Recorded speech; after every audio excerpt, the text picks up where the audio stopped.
Have you ever wondered about the mysterious society whispered about for centuries, a brotherhood that traces its roots to medieval stonemasons, yet continues to spark debates in religion, politics, and philosophy? Today, let's uncover the story of Freemasonry, its history, its symbols, and how it shaped the world around us. Historical roots. Freemasonry is not just a modern idea. It stretches back to the Middle Ages.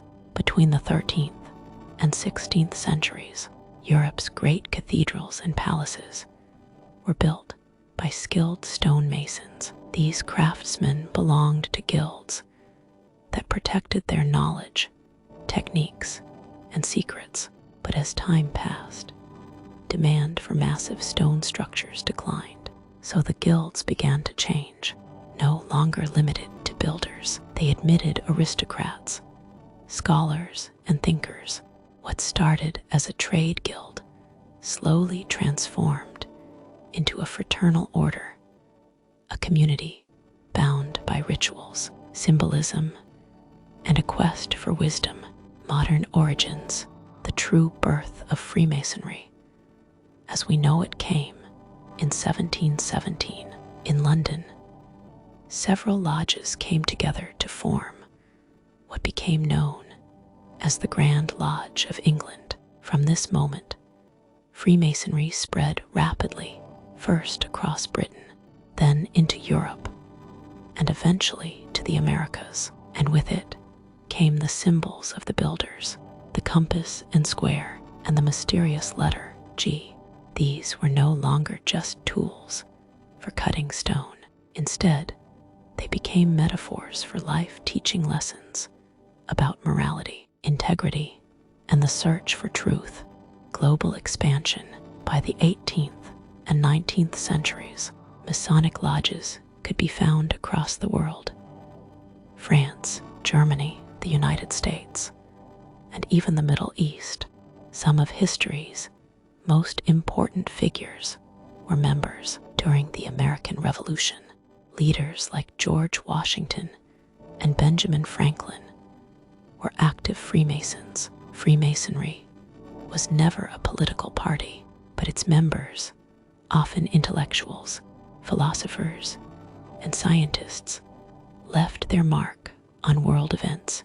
Their influence came not through decrees, but through the spread of ideas about liberty, equality, and brotherhood.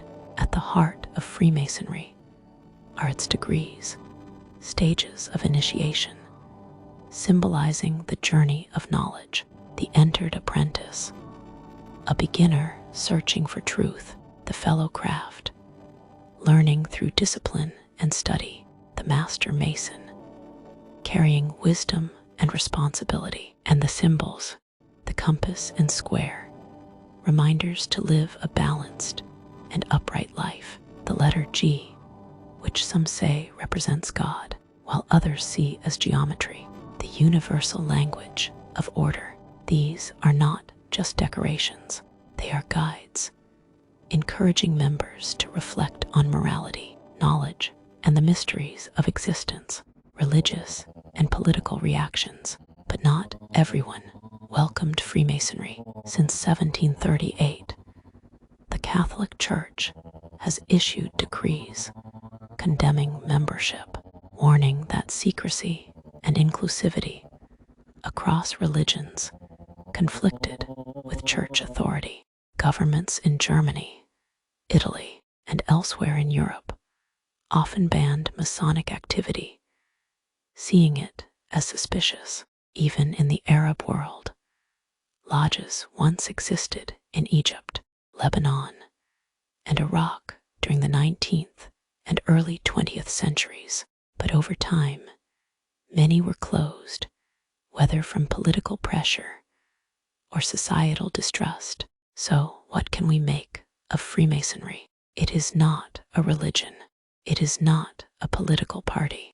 It is a fraternal society, born from the hands of medieval builders, reshaped into a community of symbols, philosophy, and brotherhood. Its secrecy has fueled myths and conspiracy theories, but beyond the mystery lies a story of human curiosity, moral reflection, and the pursuit of wisdom.